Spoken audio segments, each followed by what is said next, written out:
Diduga lakukan kejahatan perang di Afghanistan, pasukan khusus Inggris diselidik. Foto, ilustrasi. London, Kementerian Pertahanan Inggris untuk pertama kalinya mengonfirmasi bahwa pasukan khusus negara itu menjadi pusat penyelidikan kejahatan perang. Kementerian Pertahanan Inggris mengabaikan upaya untuk membatasi penyebutan keterlibatan pasukan khusus dalam dugaan kejahatan perang di Afghanistan. Sikap Kementerian Pertahanan ini telah ditentang oleh anggota keluarga yang berduka dan oleh beberapa media, termasuk BBC. Penyelidikan ini dilakukan setelah bertahun-tahun laporan dugaan pembunuhan di luar hukum yang dilakukan oleh pasukan Inggris, SAS. Penyelidikan sekarang mencapai tahap pemeriksaan substantif, dan saya dapat memastikan bahwa tuduhan tersebut terkait dengan perilaku pasukan khusus Inggris, kata Mi. Menteri Pertahanan Inggris Ben Wallace dalam sebuah pernyataan menjelang sidang penyelidikan independen yang berkaitan dengan Afghanistan seperti dilansir dari BBC, Kamis tanggal 6 Juli tahun 2023. Keputusan untuk mengkonfirmasi keterlibatan unit pasukan khusus dalam operasi di bawah pengawasan penyelidikan membalikkan posisi yang sebelumnya dipegang oleh Kementerian Pertahanan Inggris. Wallace mengatakan konfirmasi keterlibatan pasukan khusus dibuat hanya dalam keadaan luar biasa dari penyelidikan ini.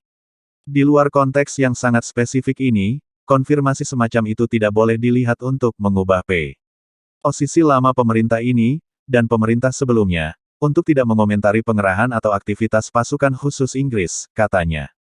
Kementerian Pertahanan Inggris sebelumnya berpendapat bahwa penyelidikan harus membatasi dari publik bukti atau dokumen apapun atau kata-kata atau bagian dari dokumen, yang cenderung mengkonfirmasi atau menyangkal dugaan keterlibatan pasukan khusus Inggris dalam operasi yang akan diselidiki.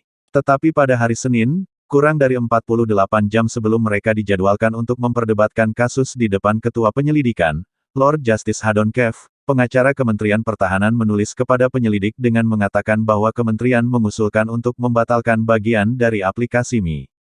Reka, berbicara pada pembukaan persidangan di Royal Courts of Justice di London, Lord Justice Haddon Keefe mengatakan bahwa, sejalan dengan Inquiries Act tahun 2005, sedapat mungkin harus didengar di depan umum untuk menghilangkan kekhawatiran publik tentang pokok bahasan penyelidikan.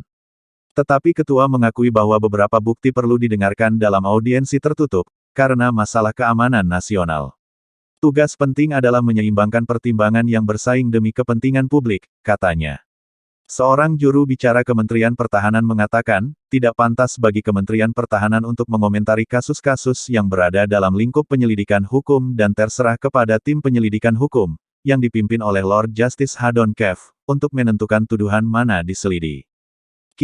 Seorang pengacara polisi militer kerajaan RMP Paul Grini KC, mengatakan kepada penyelidik pada hari Rabu bahwa pihaknya saat ini sedang menyelidiki tuduhan pembunuhan di luar hukum di Afghanistan dan telah menerima bukti dari informan secara rahasia.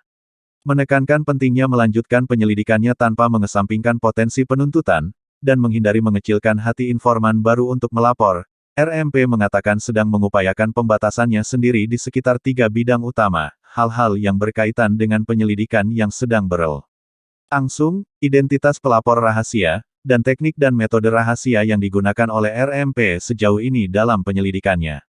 Pembalikan, yang dikonfirmasi pada sidang hari Rabu, berarti bahwa bukti keterlibatan pasukan khusus Inggris dalam dugaan pembunuhan di luar hukum di Afghanistan dapat didiskusikan secara terbuka dalam sidang penyelidikan dan dilaporkan secara terbuka. Investigasi jangka panjang oleh BBC mengungkap bukti yang dengan jelas menunjukkan bahwa satu unit SAS yang beroperasi di Afghanistan pada tahun 2010 dan 2011 menewaskan 54 orang dalam keadaan yang mencurigakan dalam tutur 6 bulan. Pelaporan lebih lanjut oleh BBC mengungkap kasus-kasus spesifik yang menimbulkan kekhawatiran di tingkat tertinggi pasukan khusus Inggris, termasuk serangan tahun 2012 di mana unit yang berbeda membunuh 2 orang tua dan melukai parah kedua bayi laki-laki mereka.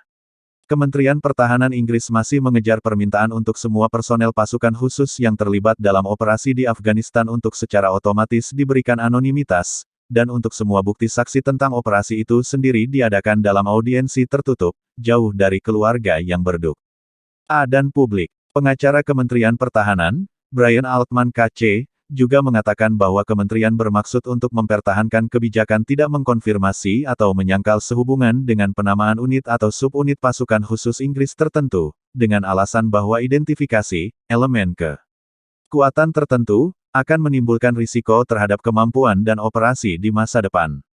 Pengacara keluarga warga Afghanistan yang terbunuh dalam 7 operasi pasukan khusus yang terpisah berpendapat bahwa keseluruhan pembatasan yang diminta oleh Kementerian Pertahanan tidak dapat dibenarkan dan secara serius merusak kredibilitas penyelidikan. Tessa Gregory, seorang mitra di Lee Day, firma hukum yang mewakili keluarga, mengatakan bahwa kerabat telah menderita bertahun-tahun ditutup-tutupi dan disamarkan serta tetap prihatin bahkan ketika penyelidikan dimulai bahwa Kementerian Pertahanan berusaha menutup pintu terhadap mereka dan mencegah bukti didengar di depan umum.